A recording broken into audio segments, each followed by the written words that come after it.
when we were discussing what we were going to do around the panelists, we decided that we wanted to bring in people who live and work and breathe compassion every single day in what they do.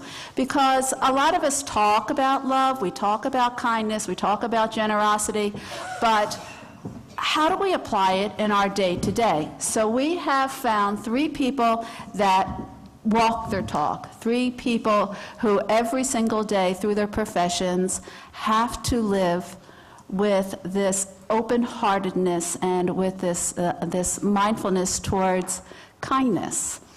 And in your wonderful booklet that was put together largely by Deborah, did you stand up, Deborah? No, well, you were supposed to. Anyway, any of you who have been gifted with any of the wonderful blue brochures, Deborah has done a lot of mail-outs, as well as Mary, lots of phone calls. And anyway, in the most recent folder there, we do have write-ups about our wonderful panelists here. I'm going to start off with Diana Whalen. And huge, huge gratitude to you, Diana. She didn't find out that she was doing this until yesterday at around 5 o'clock. Yeah. So Alexa, as many of you know, is having some health challenges right now, and she really wanted to be here, and then yesterday afternoon she just said, I just can't. And so it was wonderful for Diana, and thank you for that. Yeah. Now, Diana, as you can read along, was first elected member of the Legislative Assembly, so she is called an MLA, for Halifax Clayton Park in 2003, and she's twice won re-election. In her lifetime, she has lived and worked in South Korea and Australia and Jamaica, and has had 15 years of experience as a management consultant. She says the experience of living in other countries has given her a unique perspective on the issues facing Nova Scotia and a strong appreciation for the values and lifestyles that we enjoy here. I'm American. I have huge appreciation as well. Having been a resident in other countries, this provides Diana with insight and an understanding of challenges experienced by a large number of new Canadians living here in Halifax Clayton Park. Diana has served, I take these glasses off. Diana has served on the Neptune Theatre Board, the Centennial Rink Commission, and the Halifax Library Board. She is currently a member of the Halifax Northwest Trails Association and the Mainland North Volunteer Recognition Committee, and Diana has been very supportive of Ways of Compassion over the last year of our existence. So thank you, Diana. And next we have Patty Melanson, who is a woman that I have gigantic respect for. When I was ministering at Brunswick Street United Church and affiliated with the mission, I saw Patty in action. I knew about what she was doing and continue to do and has been doing for quite a few years now. But she is a registered nurse who coordinates the Mobile Outreach Street Health Program, which is a clinic on wheels in the north end of Halifax. So it goes to where the problems are rather than having people having to go to a localized site. She has worked with street-involved people of all ages in Halifax for many years, and her work is essential to help a marginalized population get good access to primary health care services. And I do want to call attention to the health board over there. If you haven't wandered around, we have quite wonderful displays. And Capital Health has been really wonderful to Ways of Compassion. And they pay your paycheck, right? Kinda. Kinda. And we have Sobaz Benjamin. Well, Sobaz has been doing phenomenal work with the youth of Halifax and beyond for the last decade or so. Has it been so, Baz? Yes. Yeah. And he was born in England and has also lived in the Caribbean island of Grenada and in Toronto, where he went to school. He currently lives in Halifax with his wife and 2 children, and he is now completing an MA in social anthropology at Dalhousie. Sobaz is the founder and program director of an innovative art-based youth engagement, empowerment, and reintegration program called In My Own Voice, or iMove. Those of you who are following Ways of Compassion on Facebook, I posted yesterday one of the videos that Sobaz created, and which was largely about this iMove process group, and it's very, very moving. So I encourage you to Google iMove and see it, learn a little bit more about what's happening on the streets of Halifax. He is founder and program director. Oh yeah, okay, got that. All right, here we go. I know Sobaz because we both have radio shows on CKDU on Monday afternoons, and his program is called Youth Now, where young people get the chance to express their ideas and share the stories of their lives. And he uses video and radio as a tool of community and identity and educational development in his Halifax-based programs, working with youth at risk and with young offenders.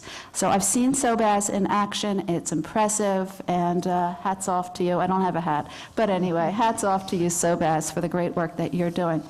So this is an opportunity right now for them to express what they do and how they do it, and then you'll all get a chance to ask questions as well. So we'll start out with Diana, and just have a simple question that I'd like to present to her, and then she can say anything she wants.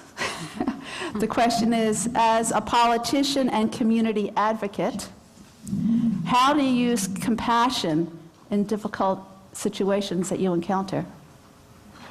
Got that one? I do. Would you like me to stay right here then, too? Yeah. Good. Okay, we'll just pull that up. Can everybody hear me fine? I hope. That's great. So I was told I have 5 minutes to start the discussion on that question. And certainly the part that strikes me most is the part about difficult situations or tough times when it's hard to be compassionate. And I don't know how much all of you would have as an idea of what our work is as an MLA. And I want to take just a minute to explain that although we go to the legislature about 10 weeks a year, all the time, every day, my office is open for people who have difficulties or questions or trouble with bureaucracy, or they can't get a student loan, or they're cut off workers' compensation, or who knows what. I can attract all kinds of questions, as do all the MLA's offices. And often things have escalated a lot before they come to my office. And I often wish that I would have been able to intervene earlier or speak to people sooner, because by the time somebody has said, why don't you go see your MLA, things have sometimes just escalated too far. And they are difficult. They become very difficult situations because people get entrenched in the positions they've taken. And just when I was thinking of it, I thought it's important that you know that we're there as MLAs to advocate, and sometimes it is hard to advocate for people who've already burned some bridges or had arguments or trouble with bureaucracy, and that's largely what we're working with. But one of the things that came to mind right away was the need for us to listen, the compassion. I always feel that with many people who come in, if we can just listen to their story, that often they feel validated, they feel that somebody has taken time. And even if I can't do anything, even if I'm not able to influence government or get them the grant or the support that they would like, or answer the question that they're asking, we're still able, I think, to have a more respectful discussion, and people accept that I can't always solve the problem that they have. But what often has happened is they've come to me because nobody is listening. And when I look at that, I think there's so many people along that route that could have intervened earlier and listened and validated and, you know, just shown respect to the individual. And I'm sure you know that if you're in again, representing a large area like Clayton Park, you're going to find people who are difficult people people who find themselves in conflict often. Perhaps they have a history of being in conflict with different offices or organizations. And I find the hard part for me is I want to advocate for them, and I do. I'll make the phone calls and try and get through. But officialdom has a real door that goes up, or a barrier, when they say, oh, that person. I know who you're talking about. I know the history, and they're not willing to help once they've identified, once they've kind of, stigmatized you, I guess. Once they've decided you're one of those difficult people, then they are not willing to try and find ways to just smooth over the situation. And I think that's really unfortunate, and certainly I'm thinking of the difficult cases. I don't want you to think all of them are like that. Probably 75% of the cases, people have come in once and I am able to help and somebody listens. But from the time I was first elected, I realized that if you have a history with the department, whether it's community services or workers' comp or whatever it is, if they think you are that difficult to please individual, the people that are in official positions are not very willing to overcome the problems that you're presenting. And I find that a lot of doors close and people give very perfunctory answers, and they're not sincere in their willingness to try and work out issues or resolve the issues that are presented. And that to me is it's frustrating and it's disappointing. And I realize there are difficult people, but we all work in organizations. The university, an example, you have thousands of people that you deal with here. And of course there's going to be some people that are more difficult to please. But I certainly, I hope that provides some context of what I'm doing. I wrote down a few things. One of them was immigration, and that was mentioned in my introduction. Mm-hmm. You have to tell me when I've been too long. Almost. 1 month, okay. I'm making sure I don't go too long. But immigration is a big issue for us here in Clayton Park because we've been, I think, a preferred location for a lot of newcomers. And so we have a larger population of newcomers than, I think, any other community in Nova Scotia. And so as a result, I get a lot of people coming in who are unfamiliar with our systems and often frustrated with what their expectations had been for their move to Canada and what's actually the reality. It's often around recognition of their credentials or finding meaningful work, very difficult to break in, and they feel sometimes misled by the system that encouraged them to move here in the first place. And I think if you have immigrant friends, you probably know what I'm talking about. And those are issues that I can't solve by any means. They're very large and very systemic, but they appreciate having somebody that listens and that will take the time to again, try and make a few calls or see what we can do, because even if I mention it more at the legislature or call the member of parliament and we talk about it, it's keeping that issue that we have to do something about this. It means it's not going to be at least buried under the rug. We want to at least be trying to find some solutions. And I think even on an individual level around the immigration issue, which is big for me, is that just making sure we have a welcoming community and that we reach out and recognize that there are people coming here that have left behind their culture and things that were familiar and are faced with some big challenges to make a home here in Halifax. So that's been one of my key things, as well as to try and be an office where they can come and explain their situations, and hopefully I can be a voice for that at the legislature as well. Okay, thanks. You. Thank you very much, Diana. Next we have a question for Patty Melanson. How do you experience compassion on the streets of Halifax? Well, can everyone hear me okay? Am I close enough? Mics kind of scare me, but usually I can talk just fine without them. And I rarely ever make notes, but I did today because it was 2 weeks of thinking. When Kathy Leslie asked me to come here today and talk about compassion, I realized what kind of inner dialogue I've never had with myself around that word and what it means to the work that I do, and what it means also how I live my personal life. And do those two match up? And am I authentic in both spots? Or am I paid to be compassionate? Am I compassionate at home? And so I work with people who are homeless, people who are living in poverty, people who have severe addictions, who have severe mental illnesses that are untreated. And so, when I got Terry's question, on Friday was, how do you encounter compassion on the streets of Halifax? Well, I thought, oh, that's relief. I don't have to talk about myself. I can just talk about how other people are when it comes to that. And then I decided that that's really unfair, because really the two can't happen in silos. So you're stuck with my 2 weeks of thinking in 5 minutes, and I'll attempt to do that in a way that is meaningful. However, I will address compassion in streets in a minute. That's okay. So my job is really to provide, myself and 2 other nurses, we provide a holistic primary health care delivery to the population that I just spoke about. And so my affiliation with this community is often seen by the larger community in kind of 2 ways. One, and make sure you tilt your head when you do this, you're so special to do that work. Well, I'm not, I'm not special, except maybe to my 9-year-old. Maybe not this morning when I limited TV to a half an hour, but that was actually compassionate.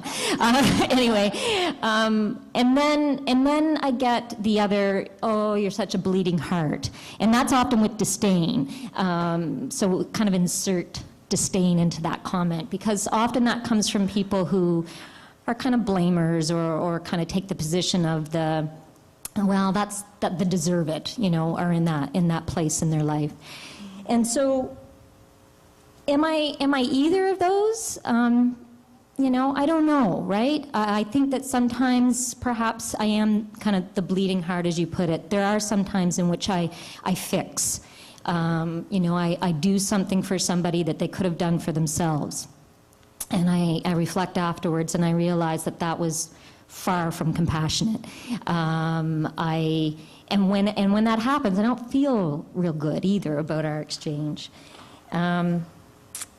I think that when I've done something for somebody that they could not have managed it all themselves, then that's when I feel like I've done something compassionate.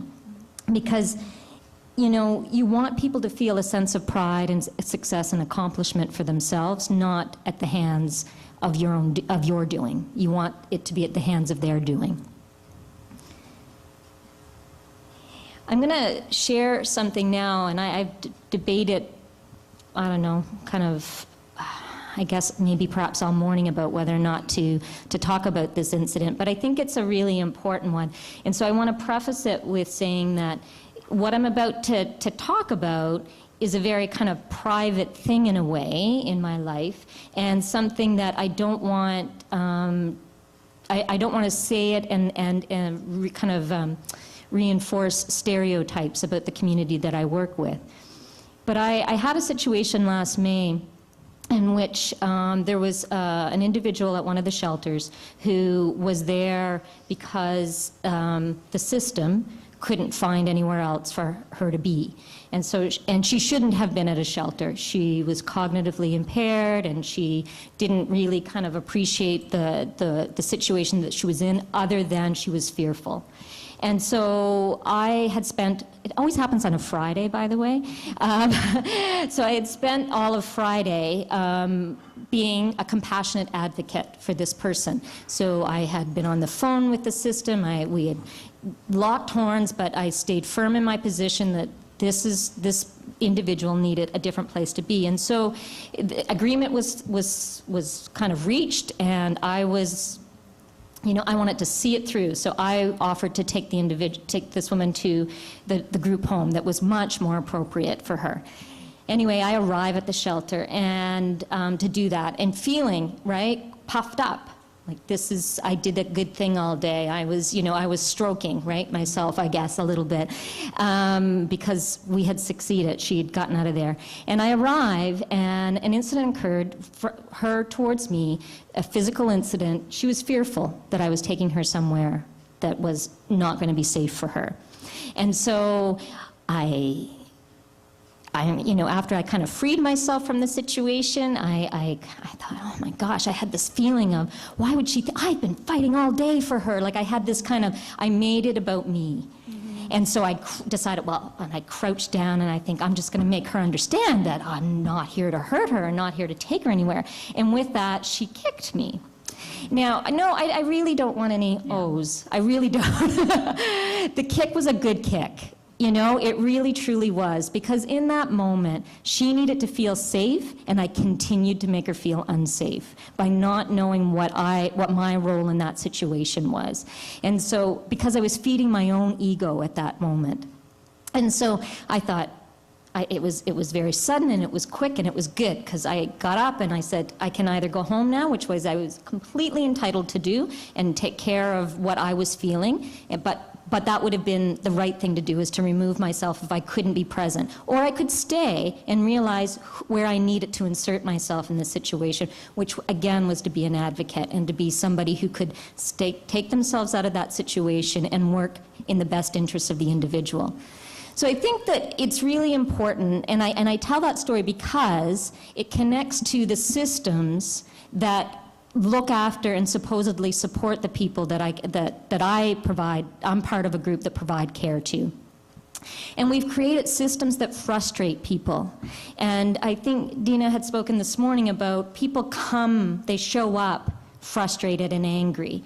And then we kind of like, we want them to then kind of participate and to be able to let that all go. And so when people, you know, are kind of marginalized more by the policies and the processes that we put in place through health, through the Department of Community Services, people show up there frustrated, and then they're blamed for what it is that they're feeling. And yet we haven't put in place systems, policies, processes that are compassionate, and I think it's possible to do that. We have to kind of think along the lines of, does this work for everybody? You know, this policy that we have. So I could be frustrated with the booking clerk at the ortho department the other day when she says to me, well, your client didn't call and confirm his appointment. Thank you for getting that one. So I'm like, oh, I'm lucky I remember. This man is seriously mentally ill. He's broken his wrist. He sleeps on the street. I'm not quite sure how he could do that, right? And so I had a moment of, oh my goodness, you drive me crazy, to I need to understand that there's some ignorance on her part right now. She doesn't understand. She doesn't have appreciation. She's following a policy and a protocol that's in place. And so she's just doing her job. There's no malintent around that. But it's really hard sometimes. And so I think that I was pleased to hear Mayor Savage. He's not here, and I wish he was, but for anyone who can message him, I'm pleased to hear that he wants a city that's compassionate, and I'm pleased to hear that he's talking about affordable housing and that he's talking about poverty, because we have systems that keep people in poverty, and we have systems that don't empower people, and we should be asking ourselves every time we develop a policy, is that policy about us? Does that make the system flow better for us, or does it work for everybody who may use that and may have to intersect with that policy? And if anything today with this group of leaders, it's important to find out what your own, I guess, thoughts and philosophy is around compassion, but also keep in mind that there are places for compassion when you're writing policies, when you're writing protocols, when you're writing processes, and that flexibility and taking into the context of everybody who lives in our community is what's needed. And that's it. Beautiful. Thank you. Thank you so much, Patty.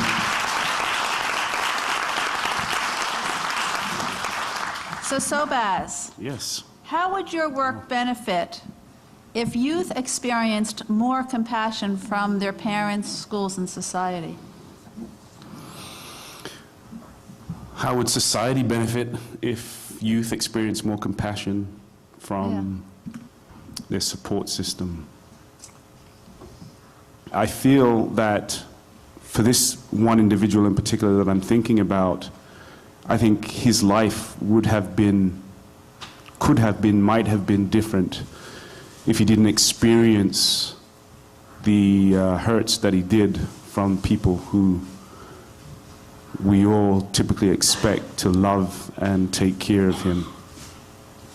So, you know, my answer to that would be, I think that maybe if he had that, maybe he wouldn't have done the things that he had done. Maybe he, you know, somebody would still have a parent, a grandmother.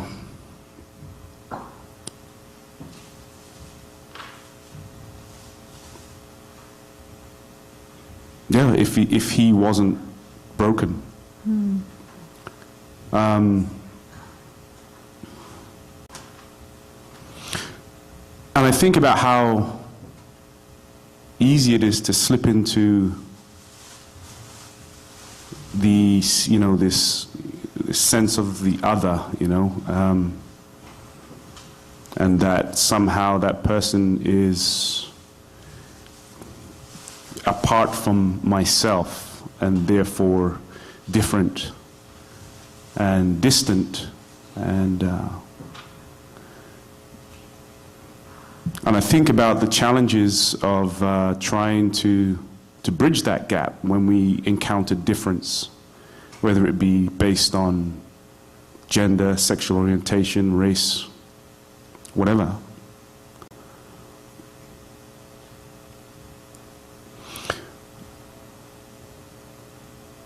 I think we have been, or at least I mean, I'll talk about myself because I can talk about that with some degree of assuredness, I guess. My experiences are my own, so I know and understand that. But I think I've been taught how to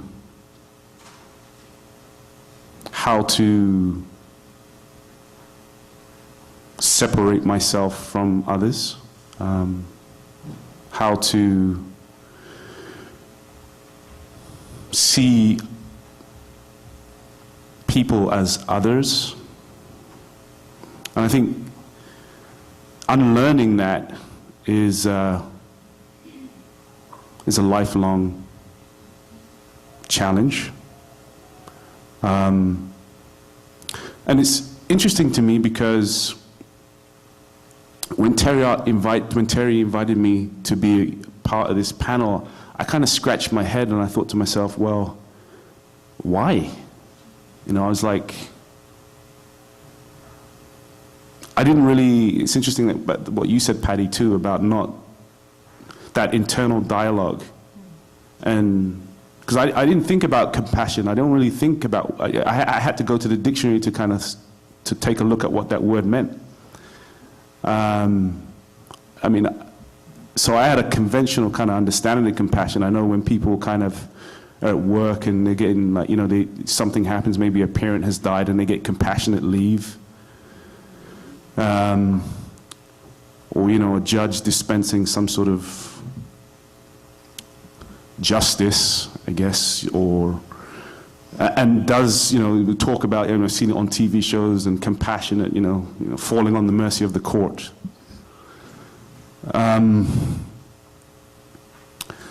But listening to what Terry said about me is like a mirror, and helps me to see myself more clearly. And that's what I'm trying to do with the young people I work with.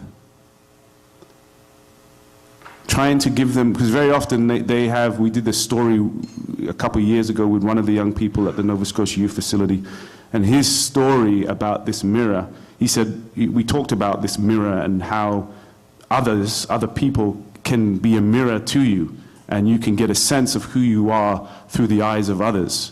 And he said, well, I feel that I've been looking into a cracked mirror my whole life, because I've seen, like, you know, the mirrors I look into, when I just see a monster looking back at me. And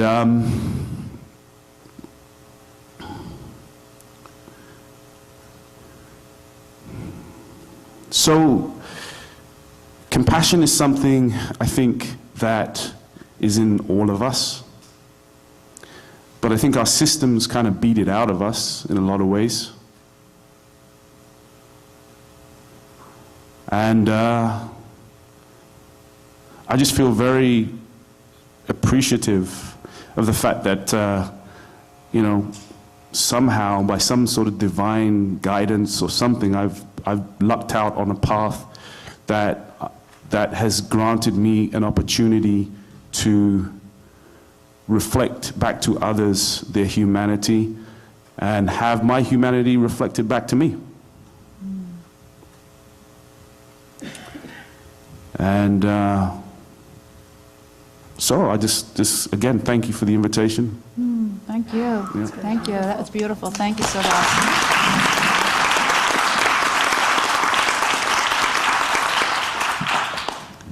So we have a couple of minutes to open up questions. There is a mic if you would choose to use that, which we would appreciate. Are there any questions that people would like to ask one of the three panelists?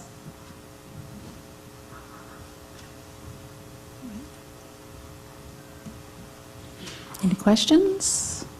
It's really a comment rather than a question.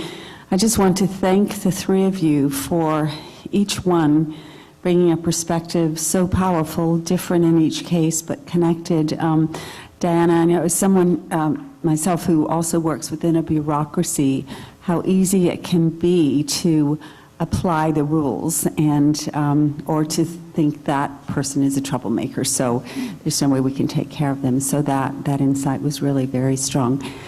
And Patty, that humility of your insight, that how many times we have to get to that place where we can recognize it's not about me when we get the ego puffing going on. You told that so beautifully, and so as your work with youth and your image of the mirror and your final words using that metaphor will stay with me for a long time. So on behalf of all of us, I think I would like to say thank you. Thank you.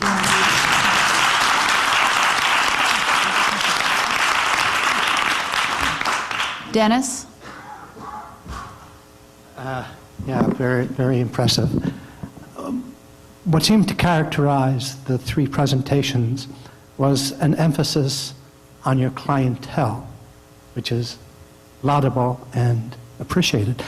And I suspect that in many ways, we're sort of preaching in a way to the converted to some extent, because we all want to learn, express something about and expand our compassion.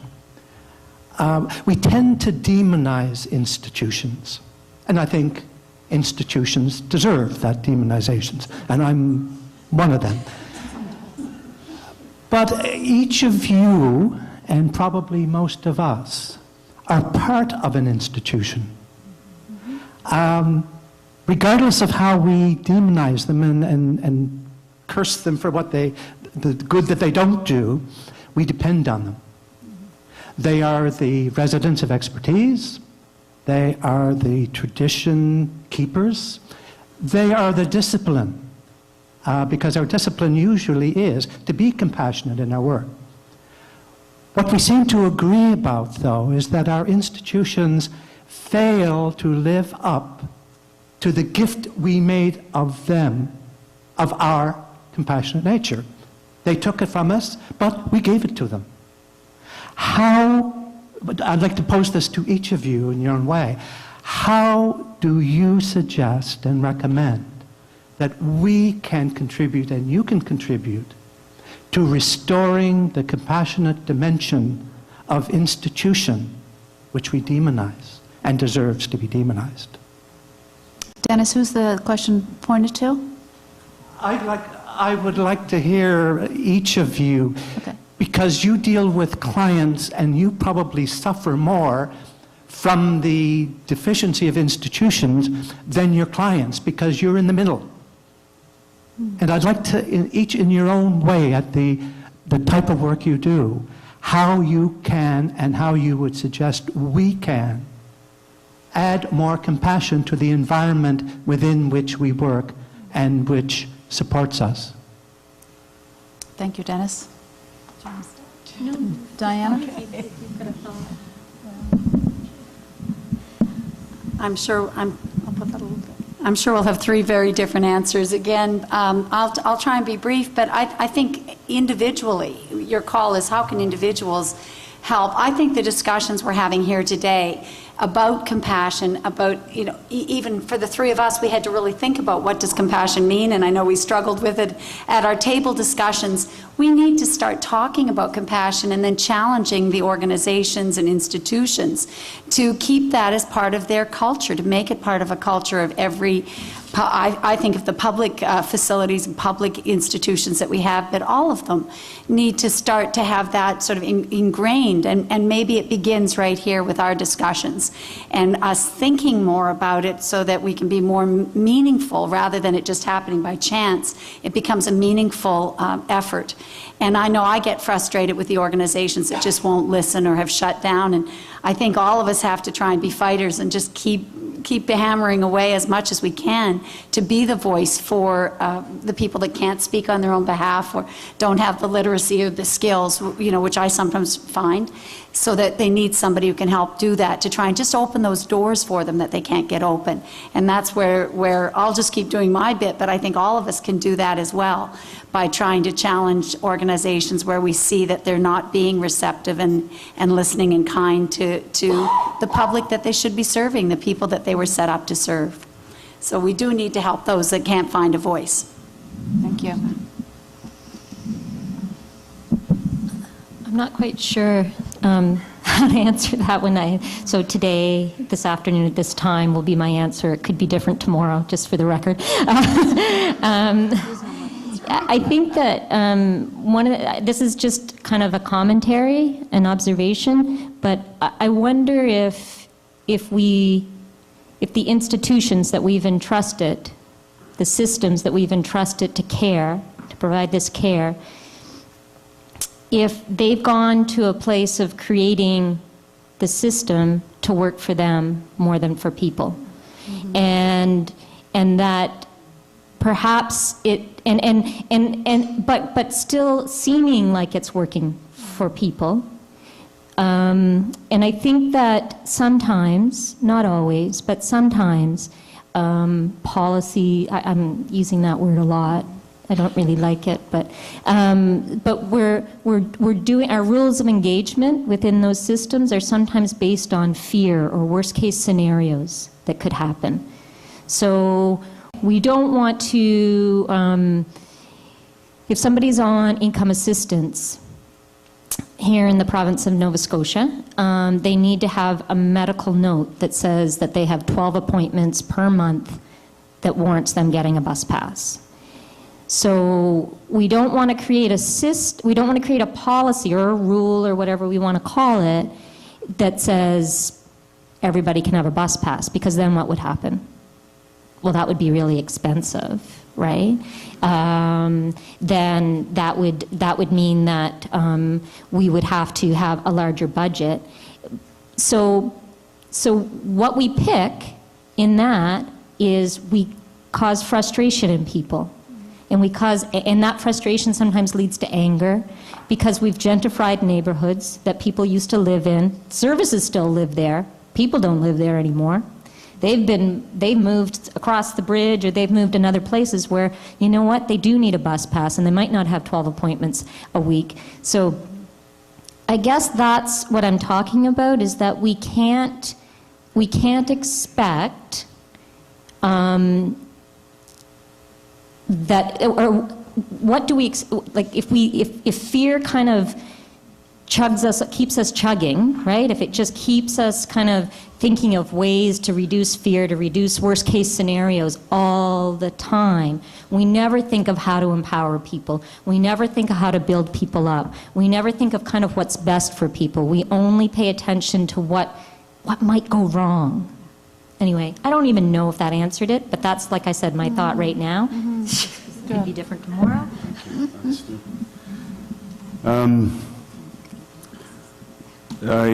I think that the challenge I place on myself, because I have to deal with systems as well, and the tools I kind of help or try to kind of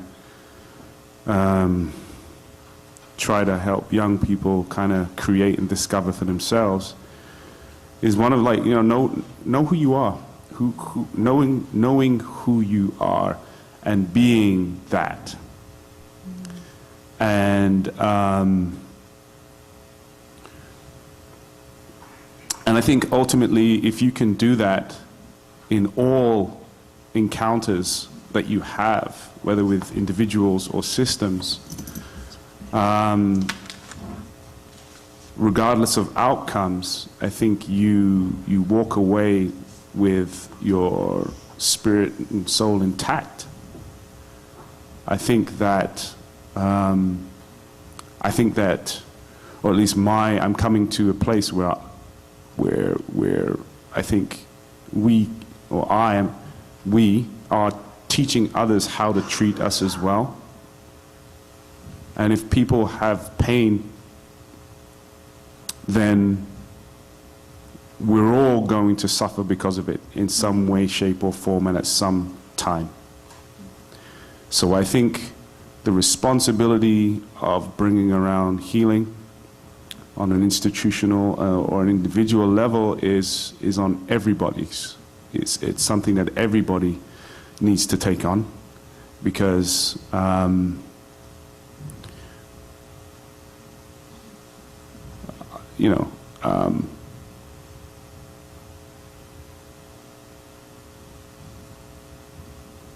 losing your humanity is a high price to pay if or because of circumstance or history. And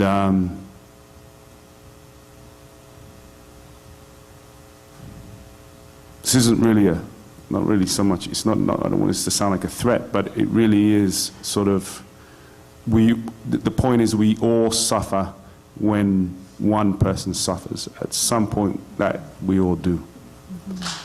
Yeah.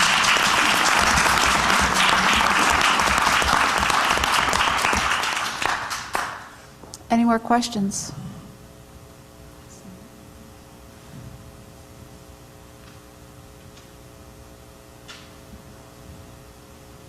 It's Randy, right?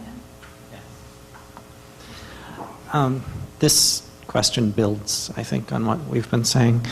How do we say, I see you, you matter, in a concrete way when faced with the structural barriers that we constantly hear are telling us that we don't matter?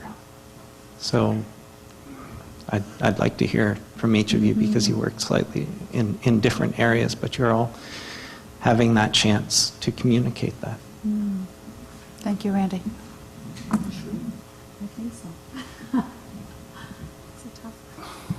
So how do you say, I see you? You matter. Okay. Well, it was great sitting at the table I was sitting at earlier on, because that question, I think there's a question like that. The third question is sort of like that. And for me,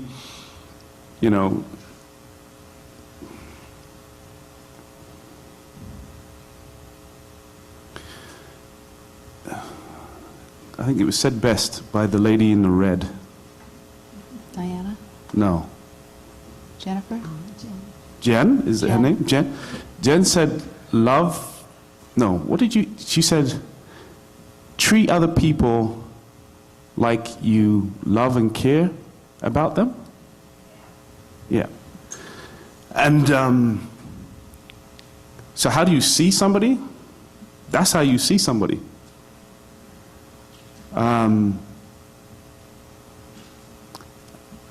Love is to me, love is a kind of one of those words that's been cheapened, right? It's used all the time and kind of, but I think that, and I heard a young person say this to me at a program, it's the Second Chance program. I don't know if people know about that in Halifax, but it's basically a program where people who have sort of maybe, who have broken the law, or have been incarcerated, they get a second chance. They get to use their street smarts in a legal way to develop some sort of a business. So sort of a Second Chance program is the name of it. And one of the young people said to me about, love. He said, even when you hate, love. And And I don't know if that's just kind of words, just words, or if there's something there. But that comment stayed with me. Because we all have down times and down moments, right? Where things are really bad and bleak. But there is this constant, if there is this constant spark, and you want to call it love or whatever you want to see it as, but I think that's the thing that enables us to have hope. And I think the young people I meet, often they view themselves as throwaway people, hope, well, what's hope? So, I know where I'm going to be. It's where I've come from. I've come from this crappy place, and that's where I'm going to end up. And I think if you can encounter that person with love, then I think you are seeing that person.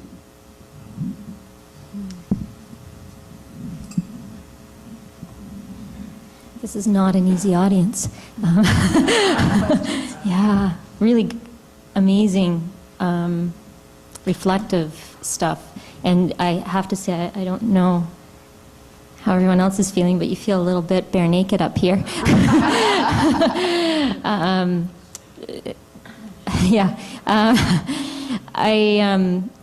Because it's really easy to talk about it in a work context somehow. It seems a little bit easier. But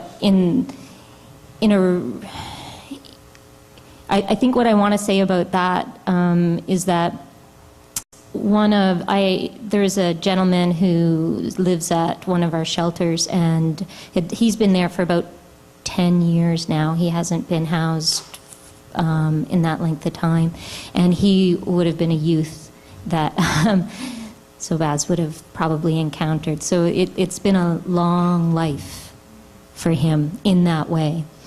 And he said one night, so I was at the shelter and there was nobody needed anything, because I got to tend to needs, because I'm the nurse. So anyway, it was really nice to have that kind of quiet time. And so we were playing crib. And he said, you guys really treat people like they're human. And I felt like someone had, punched me in the stomach. I thought, wow, how is it that you're not experiencing being a human every day when you interact with the world? And so it was pretty humbling. It was a beautiful thing to have been said about the group of people that I work with who provide care. Really, really nice, I guess. And I say I guess, because we should all be able to do that. And I think that's where I kind of sit on my response with that. Thank you.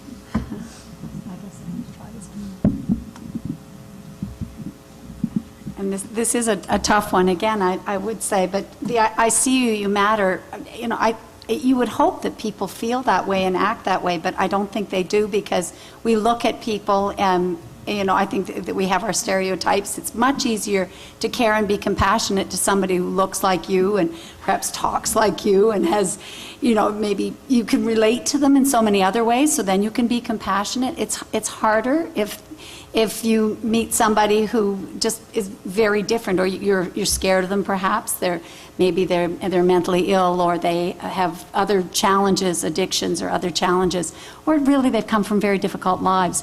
I don't know how we do it exactly, but I will say, I'll just think of my own parents. My father always told us as kids, everybody has a story. And he was a real people person. I think I've taken after him in that regard, that he had a real interest in people, no matter what they looked like, no matter, whether they looked rich or poor. He always was engaging people in conversations, and people that we might as kids have really shunned or maybe not wanted him to talk to, but he would just strike up conversations wherever he went, and he just said to us, everyone has a story. And to me, that means everybody had value. He was interested and wanted to know where they'd come from and what they could teach him. And I think that that's something we have to remember. Everybody does matter. They all have something they can teach us. And I have a young assistant right now in the office, and I'll start by saying she is wonderful, but she is young. And we've had people come in the office where she'll sort of say to me, well, afterwards she's thinking, you can see she's got maybe a bit of disdain, the word that you used earlier, right, Patty? But, and I think she's learning, being in my office, that those people that come in, again, have a story, and we can often make a difference just in a quick 5-minute discussion. Usually those people come in without an appointment. They just drop in, and that might interrupt our day, and I go back to officialdom, it interrupts your day. It's something out of the ordinary. But by opening the door and having them in and just hearing their story and listening and showing that respect, you can really make a difference. So it doesn't take much, but it takes overcoming that idea that maybe they haven't made an appointment or they didn't call back to confirm their appointment or whatever it may be. We can't be like that. We have to be a little bit flexible. We have to look at individuals and realize that not everybody has the same benefits we've had. So I guess if there's two things, it would be one, that everybody has a story, and I would say that my grandmother always would say, "There, but for the grace of God go I." And I'm sure you've all heard that one too. But just if you remember that, when you see somebody who's obviously having a hard time or has had years of difficulty, really, what's the difference between you and them? It's just, a few critical things. Maybe the fact that you had some advantages they didn't have, or, you didn't have some of the challenges that they had, and that's why you've been able to do other things. So you have to, I think it's humbling a little bit, but if people can think a little bit more humbly, then we can treat people like, yes, I see you and you matter. I'm not supposed to say anything, but I am. Please do. One of the things that Dina had expressed in her talk was about the sacredness of this planet, the sacredness of each and every one of us. And when you truly know and feel that we are all part of a divine energy, that we are all connected in love and in mystery and in miracle to each other, to this community and to this universe, you realize, I can love you, and I can love you, and I can love you, and I can love you. Because I love myself, and we are all part of each other. And it's essential, I think, for the growth of this whole society, for this whole world, to have that realization of our interconnectedness, and that compassion is one of the most beautiful ways to express that interconnection. Any other questions? Yes, sir. One thing I learned today was that it takes tremendous courage to be compassionate.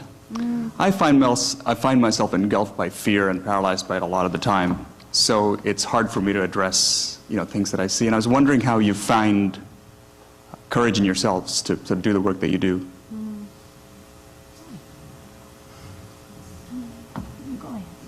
I just had a kind of an afterthought that actually you did a great job putting into a question for me. I'm going to acknowledge how difficult, we've talked a lot about compassion for those less fortunate, those in need.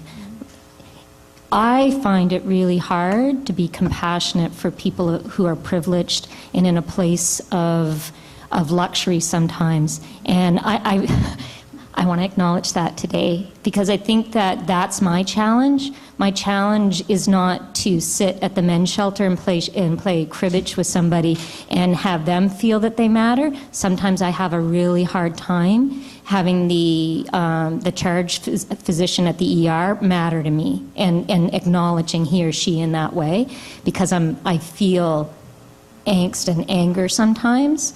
And so I feel that it's really important to, we all show up in one way or another in life, and another person that I do outreach with, we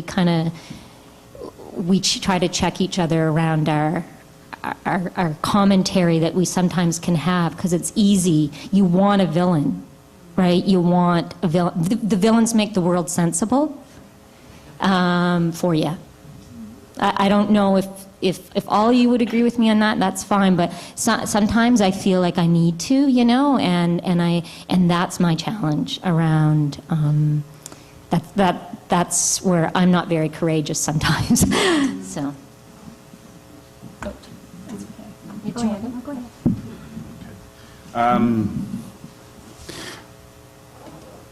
I think I am a little slow, but my mum says I'm special. So. My mum says I'm special. Because a lot of things that occur to people, like right from the jump, doesn't occur to me until often until someone tells me. It's that this is the way they see it, and I'm like, oh, I never kind of thought of that before. And it's the same way with the work that I do in a lot of ways. It's sort of like it's very organic. I came to it very organically. So much and I attribute that to having a good mother. I really do.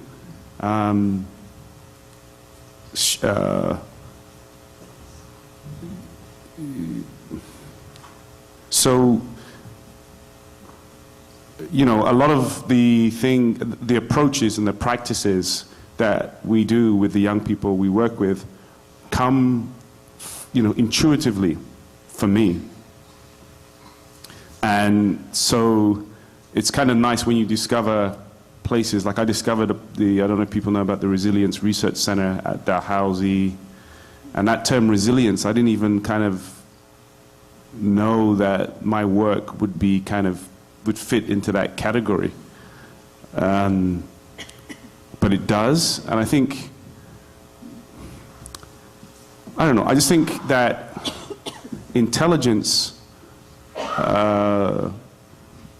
comes in many different shapes and types, and so a lot of the people we encounter, the young people we encounter, they're the ones, I mean, I don't know, I think it creates an environment of fearlessness when those young people feel they're coming to a place that they feel that they belong to or that they fit in. And it's interesting because all of the things that systems like to kind of, you know, I work within the justice system, those are the justice system, the people who are providing our funding. So there are outcomes that we need to kind of hit, you know, and it's, you know, wanting them to go back to school or, you know, taking on some sort of vocation. And there's different ways to do that. And I think the courage, we all have courage innately, I think. And I think that, yeah, that's all I'll share. I mean, the courage isn't something that, it's just there, I think, for me, maybe to answer that question that was put out there. Sorry. Thanks. I don't know that I feel particularly courageous, so I don't feel, in a way, equipped to answer the question. But in my role as an elected representative, I've always been very community-minded, and it's been, for me, a progression of steps. I guess I've gotten a little bit more courageous by taking those steps when I had the chance to run in an election or to take a bigger role in the community. But my background, which I'm not sure comes out in my bio, is about being a community person, about being a mother in the PTA and somebody who helped work on a neighborhood association when the neighborhood was new, and trying to, my goal, and I think still I feel like my mission is to bring people together in the community, and I think that maybe it addresses some of the really big issues that my fellow panelists have mentioned, that if you live in a community where people are connected and they have pride in the place they live and they get to know each other a little bit, that they maintain just the human bonds that make for a good place to live and a place that you want to bring your family up, and that kids have a good background and people care. And you're maybe creating the foundation for some healthy growth and people, you know, growing up and having good lives. And so I felt as the MLA in this area, and earlier as a mom in this area, because I moved here in 1990, it was about building the foundation and the pieces that would make a good community for me and my family, and then, you know, by extension for others. And that was my courage eventually, was to run and try and do that on a different level. But I don't feel particularly courageous. And if I could say one final thing which relates to an earlier question, and that is, I meant to mention, we were talking about the earth and animals and caring about at that level. I wanted to give a story of just, and I think this is a sad thing. I love animals myself, but I was inundated with emails and calls about the SPCA. Does everybody remember that recent issue about the SPCA lost their funding and animals? I've been getting them on two fronts, the funding for the SPCA and animals chained up outdoors. And I think those are important issues, but I can tell you nobody ever writes me about the kids that don't have help or education or programs, or the homeless that are going to shelters every night. I get very, very few people who ever contact me or say, what are we doing about that? Why don't we have one public housing of any sort? We have people, you know, living in our apartment buildings, but we don't have any investment in low-income housing in Clayton Park, in my area. So, you know, those big, big questions, I thought I just really wanted to say it, that I think the care and concern for animals is great, but why is it that people can express that and that outrage and contact their elected representatives about that, but not raise the same level of concern when we hear about, you know, homelessness and addictions and people really, really needing some services and some help in the same vein. So I think that might be a bit of a challenge to all of us today as well, is just to let you know that boy, people mobilized for animals and their care. And I wish they would do the same for people. Thank you very much.